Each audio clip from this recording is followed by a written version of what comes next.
Hello, everybody. It's the coach. This is a special edition of the AFC Championship game on EA Sports. Up next, we've got what should be an intriguing matchup between the Cleveland Browns. All right, Coach, thank you. EA Sports coverage of the National Football League brings us to Gillette Stadium in Foxborough, Mass. Straight ahead, it's a clash to decide the AFC's representative in the Super Bowl. And it'll be a great one between the Cleveland Browns and the New England Patriots. This one taken just inside the 10. And a nice return sets them up pretty good here at the 30-yard line. So 1st and 10 now from the 30.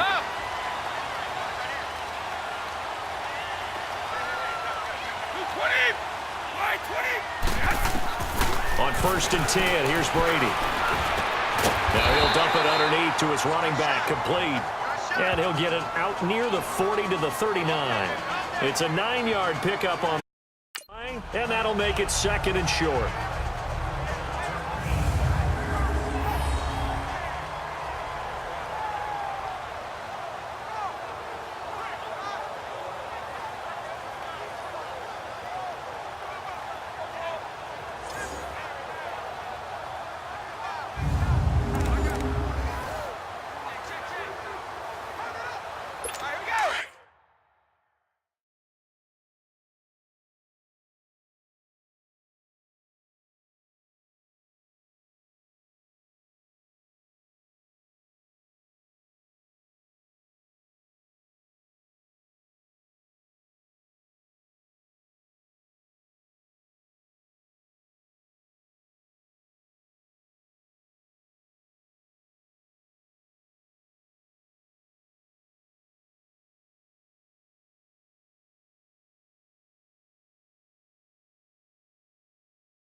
White 20!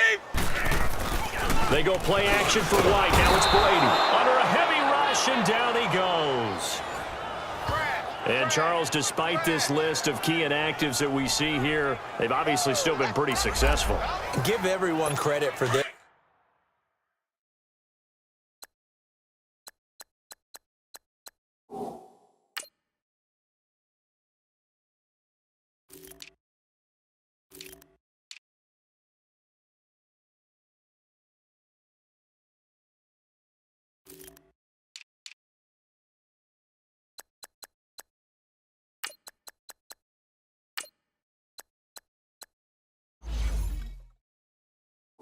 One, because to me, when that happens, key guys are out, the next man steps up and plays well, but that starts with the organization itself, all the way through.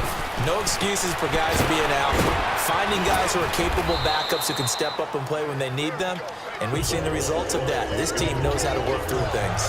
That'll be a New England 1st down, a gain of 12.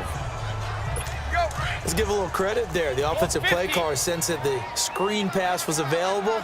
Whenever you're getting a lot of heavy pressure towards your quarterback, that's when you're thinking about running the screen and using that pressure against the defense. And they worked very well there for a 1st down. And that play going absolutely nowhere as he's belted before he could get out of the backfield. I know when I was a kid, I always got real excited when I saw those lateral-type runs.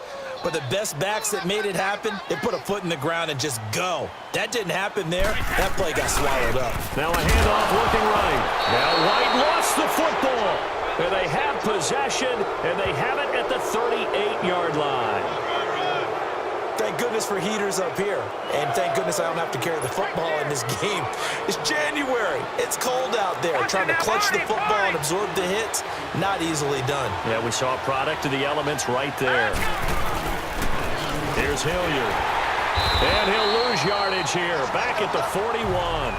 A loss of a full 3 yards, and now it's second down.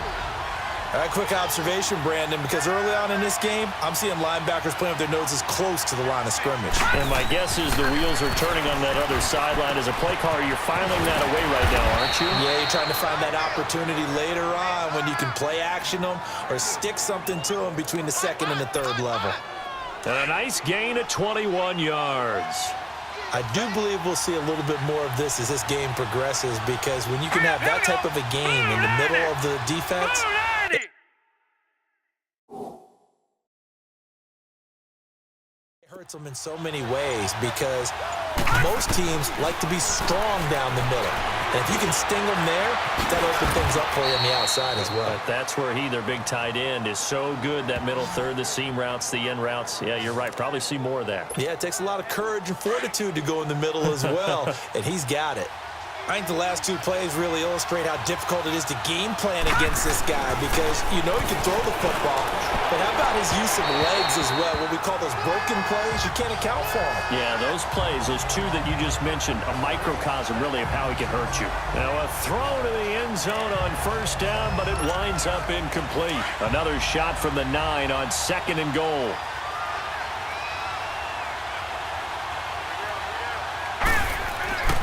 Throwing, Mayfield steps away to his left. And he's able to get it down to the 2-yard line. He turned that into a nice gain, gets him 8 yards closer for third down. They brought the blitz that time, and I thought they were going to get to him, but instead he flipped it on its ear and ended up picking up positive yardage. I thought he was dead to rights, but you are exactly correct, sir, able to turn that into a positive gain. Meanwhile, on third down, they take a shot at the end zone, but it's incomplete. Fine work by the Patriot D there, and it's fourth down. Didn't have a receiver open downfield, and as it turned out, couldn't even find his outlet man because of the coverage. It's way too tight, unable to find anyone open. Mayfield now steps away. And this is caught. Touchdown, Cleveland.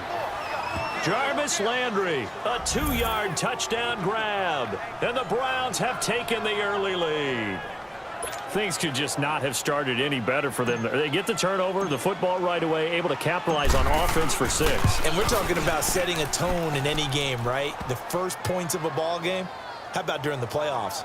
Vitally important, and they've done that in this one. So that winds up a 7-play drive all told. And it ends with a touchdown for Cleveland.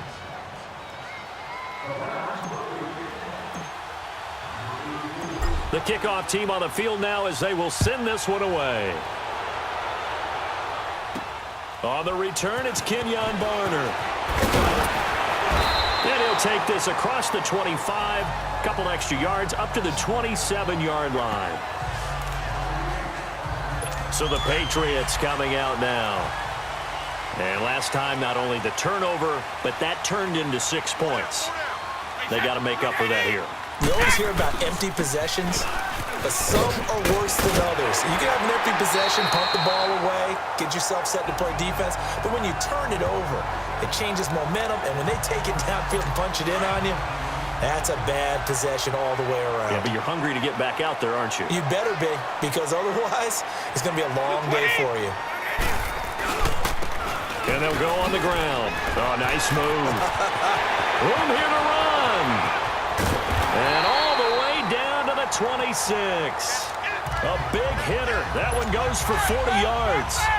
We've seen him break off a big run already in this game, and for a second, that one looked like it might be another. Yeah, I think that any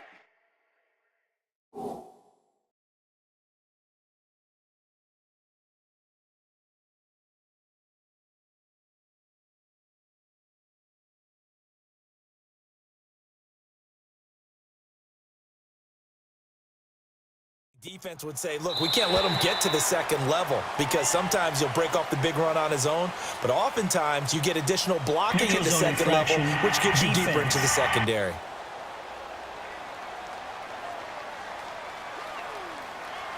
So 5 yards there as one of the big guys up front moved. And in a 4-3 front, you got the 2 defensive tackles right near the football. I know there's a lot of movement around there, but they're always taught to have one eye on the football. Apparently, that didn't happen. Now he'll dump it underneath to his running back, complete. And stopped a few yards shy of the goal line at the 3.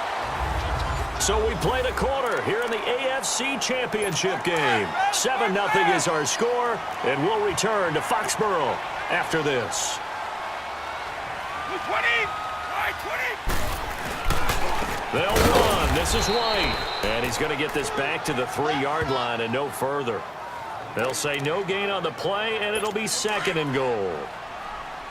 He's fumbled already once, Charles. I'm not going to say that that was in his mind there, but I'm sure that during some of these plays he is mindful of it. And once you fumble the ball, you know what your team... And he's over the line and into the end zone for a Patriot score. James White, a 3-yard touchdown run. And the Patriots are within an extra point of tying this one up. And he was excellent on that drive. He deserved to be the one to get across the chalk. Oh, I agree with you totally. A workhorse on the drive, and how about that last decisive run to punch it in? So a tie ball game here as the kick's away. This is fielded at the chalk of the 10.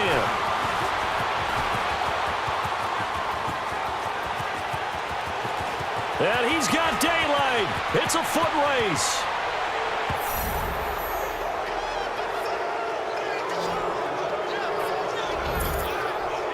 Let's give credit where credit is due. How about that return? Great blocking, great vision, all the way down to the 2-yard line. The only person who has to be upset, the guy who didn't get it in.